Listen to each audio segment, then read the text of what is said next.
over. Everyone get out. Hello tanks and tankettes, and welcome back to Armoured Warfare. We're in Early Access 4, and there's actually two concurrent test servers at the moment. There's the Early Access test server, which is the more stable build, and then there is a patch test server, which is something akin to what Gaijin does with their dev servers, and it's a bit less stable, but they'll be, I'm guessing, rolling out more frequent patches, introducing more frequent tweaks and whatever. However, we're just playing the EA4 test server, and there are some fairly notable changes this time round. Now I'm going to start off with looking at the tech trees. As you can see, everything's been reset, but not entirely. What they've done is given some credits and RP back, so it's not that you're grinding right from the two starting vehicles.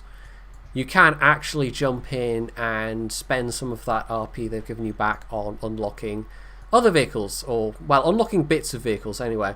They've also, this time round, and I'm guessing based on your progress last time, although I'm not sure, it might just be like this for everybody, they've given you access to the starting vehicle for each vehicle type.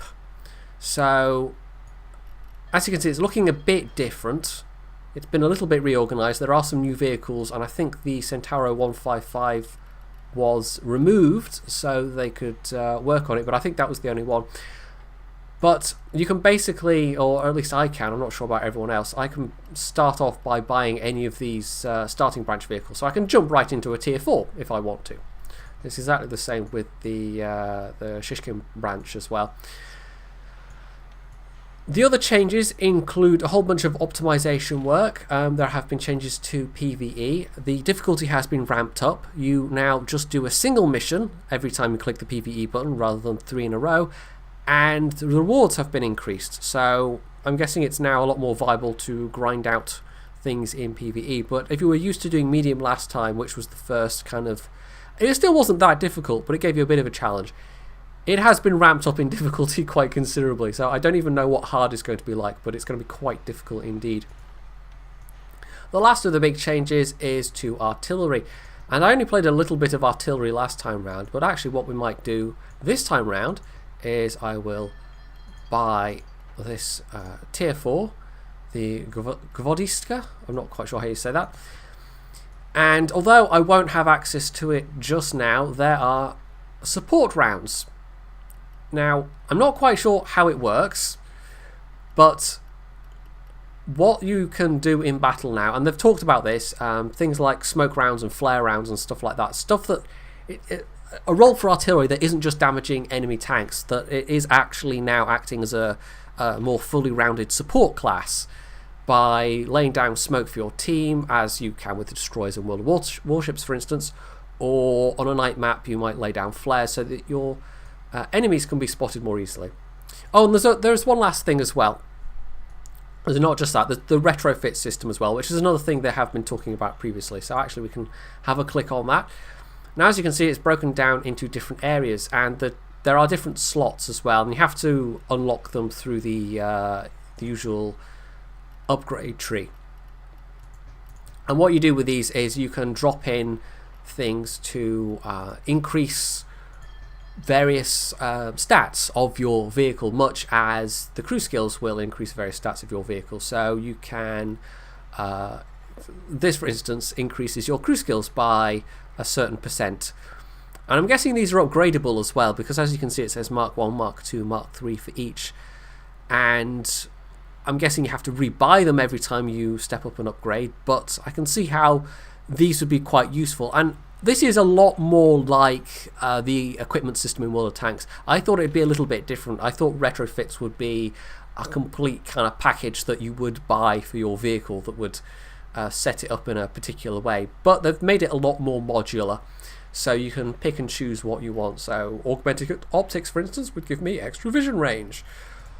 Or I can get experimental propellant, which gives, what is this, extra damage per round. So there's different things that you can tweak, and at the moment I've just got the universal slot available, which you can basically put any kind of retrofit into. but the others are locked, and different vehicles have different slots available as well. So my AMX-10P, for instance, only has 2 slots available, whereas this has got 3, and it doesn't have an armour slot because it's an artillery, so that would make sense. So I'll actually drop some stuff on here. We can... what's this? Normalization angle of AP rounds. That's a fairly technical one, but I can see how that would be very useful. Not for artillery, though, because we don't even have artillery. We can get an increased reload speed, so we'll drop that into my... There we go. My universal slot.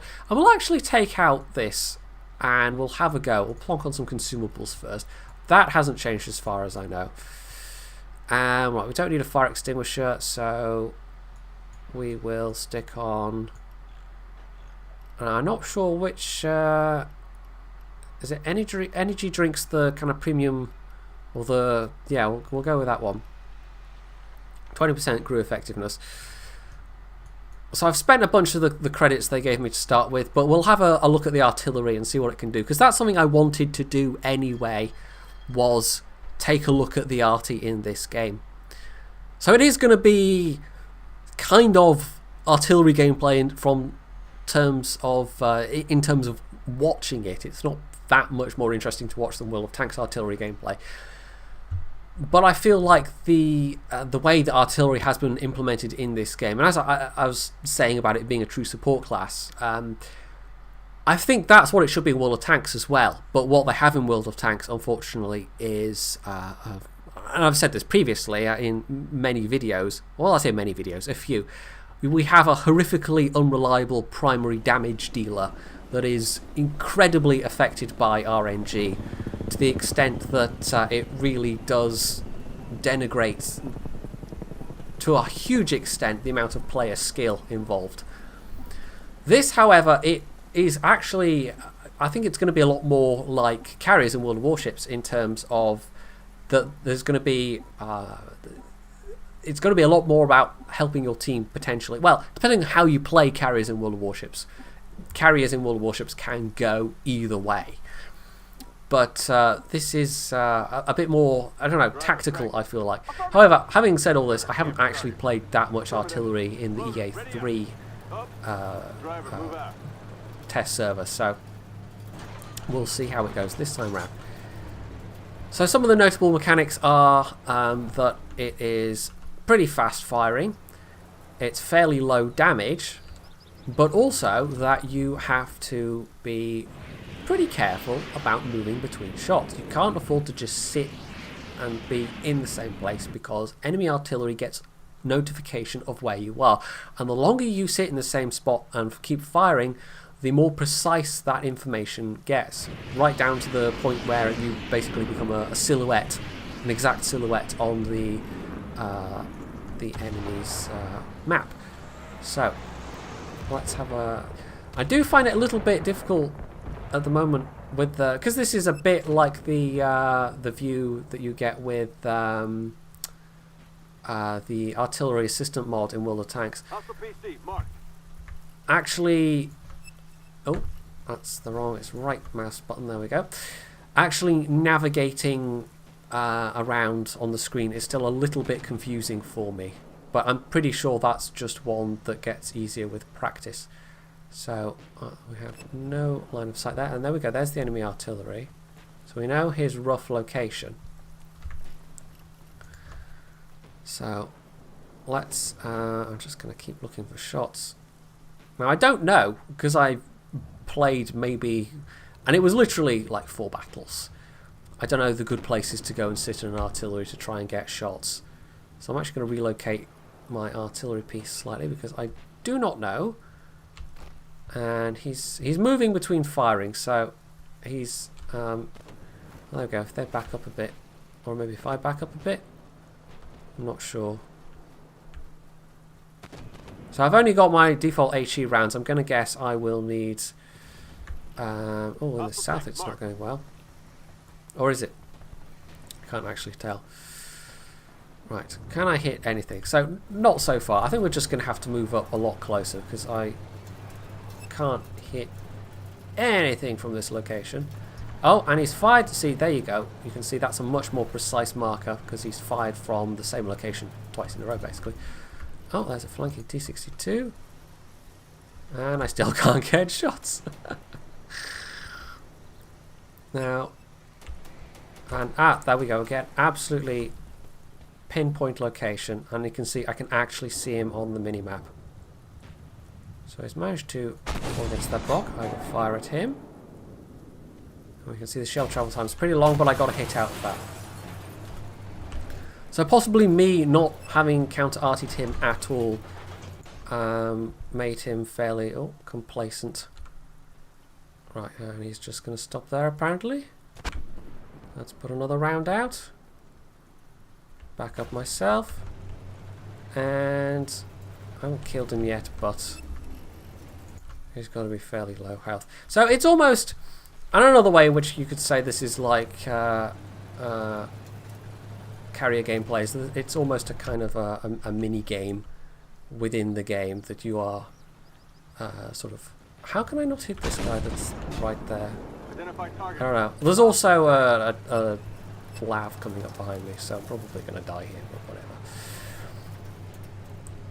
Let's see if I can get shots here. Now, I'm getting a... I don't know, in theory I should have shots at that guy. And, hello! Yeah, that'll be the lav 150. Now, let's just try and derp this guy in the face. It's all going to go horribly wrong, because these artillery... The one thing that is very, very different is that... We're going to see this. I hit him, but you're never going to kill somebody by derping them in the face with an artillery. It's just not going to happen. So artillery, again, some people aren't going to like that, the fact that you are very dependent on your team, but even being able to do that in World of Tanks is incredibly, like, it's not a reliable thing. You don't know that you're always going to derp somebody in the face successfully because of the horrific RNG involved. So, yeah, it could be hilarious when it happens in World of Tanks for the artillery player anyway, but it's not a reliable thing at all. Anyway, this team's been fairly well spanked. I don't think I really did much to help out, to be honest, but I suspect it would take a few more battles under my belt than I've actually got to really have an appreciation of how artillery works. I think next up we'll... I mean, I could do another one of these, but I think we'll actually have a quick look at PvE as well, and I can show you that it is a bit tougher. I also quite like the fact that we no longer have the big, you know, this is an early access thing plastered above the, you know, all over the screen. So I can re-record an intro at this point and it won't have that plastered all over it, which is fairly nice. Anyway, I think we'll, as this is, yeah, we'll just go back to the garage rather than watch that. That's a loss. So I'll have a go at PvE and I can show you... Well, it's not that different, but we might get one of the new PvE maps. There are 2 new PvE maps, as you'll be able to see. And in fact, actually, having put an armor retrofit on there, I think I will... can I actually take it out? How do I go about removing... Yes, demount. Okay, there we go. That's how you do that. I will put something else on entirely. In fact, for an MX-10P, better mobility might be very useful. So, acceleration or max speed. I think we'll go with, what's the technology thing? Augmented optics. Actually, for an AFV, extra view range would be very useful. So we'll go with that, and we'll try out medium difficulty, and it's probably all going to go wrong. Because at the moment everybody's still, well, they've either skipped ahead and bought one of these things, or they're still rolling around in their M113s and PT76s, or else they're T55s and patterns, which, yeah. So it's this winter map. We should, I mean, one of the rebalances that they've made to this is in terms of the vehicles that you're facing based on the tiers that you're in. So you're not going to be facing what are, in theory, massively higher tier vehicles. But it's tougher, and I'm actually expecting that we might not be able to complete this. Because I've done a couple so far, and we've probably won half and lost half on medium difficulty. Easy difficulty is still...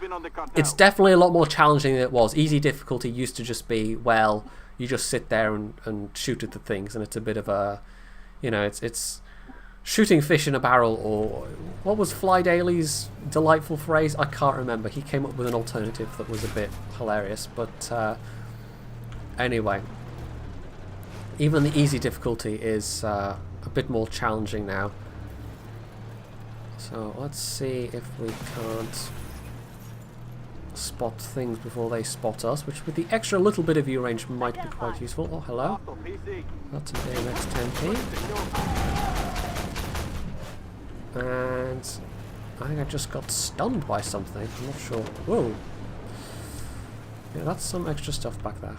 Hello, Scorpion.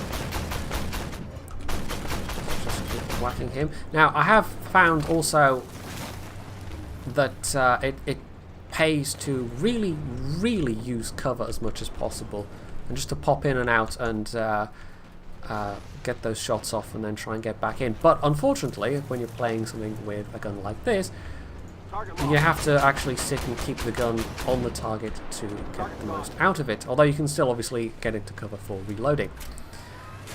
But for something like a tank destroyer, it would make much more sense to be able to actually use that ability. And even the more armoured things... Oh, let's 10p. There we go, he's down. That's a pretty dangerous machine. The 10p90 rather. It does, I mean, even, you know, for something Russian, you want to, as much as possible, use cover. Whoa, looking my way, there we go, he's out. So yeah, it is definitely tougher.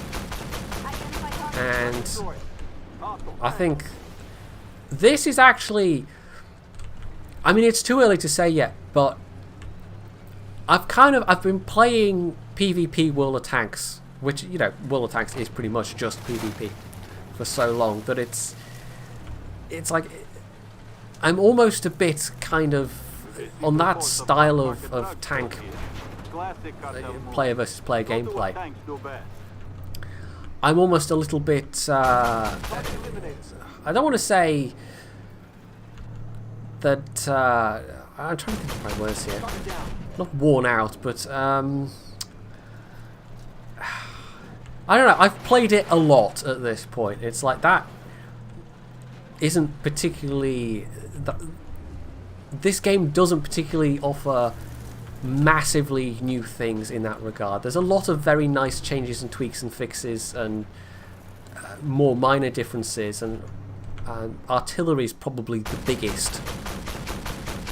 But it doesn't offer anything massively different or new in that regard. But the PvE, on the other hand, that is something that World of Tanks just does not do at all. And the fact that they've increased the rewards and changed the difficulty bit, and you know, they're going to be actively developing this as a game mode, and I hope they treat it, you know, with equal importance to the PvP. I think for a lot of World of Tanks players, potentially that could be the attractive thing. That could be the thing that makes them go, well, actually, I will play a bunch of this instead of just mucking around doing PvP, which is not massively different to anything that's gone before. And I've said that previously. This is an iterative game in that regard. There are some interesting... oh, yeah, that was a big hit. I think that was a penning hit from that Sheridan. There are some nice things that it's doing different, and people... I mean, a lot of games are like that. That iteration is not necessarily a bad thing. And there's a difference between being a copycat and taking a known formula and changing it and tweaking it, adding new bits here and there, and just, you know, evolving it. And evolution is the key concept there. And I think you could say that the PvP element of Armoured Warfare is definitely an evolution of what we have in World of Tanks, but it's not a massive one. But the PvE is, I mean, this is, to compare it to a completely different game, a lot more like something that you would get with Payday 2, for instance, where you have these kind of objectives and you have to work together as a team to secure the objectives. And I quite like that mix of objectives and the tank-based combat. And that's something that World of Tanks just does not do at all. And oh, taking hits. I'm going to try and cap this. Oh, I accidentally reset my cap points there. So I'm actually wondering if this might not become what I play most in Armoured Warfare, but it depends on how much time and effort they put into developing it as a game mode, how much variety there is with it as a game mode, because if it's just the same couple of maps and missions over and over again, people's interest in that is going to run out fairly quickly. But if they spend a decent amount of time putting in new maps and missions and thinking up new ways to make it interesting, then absolutely I can see this becoming as popular as the PvP mode. And something like War Thunder, which kind of has PvE mode,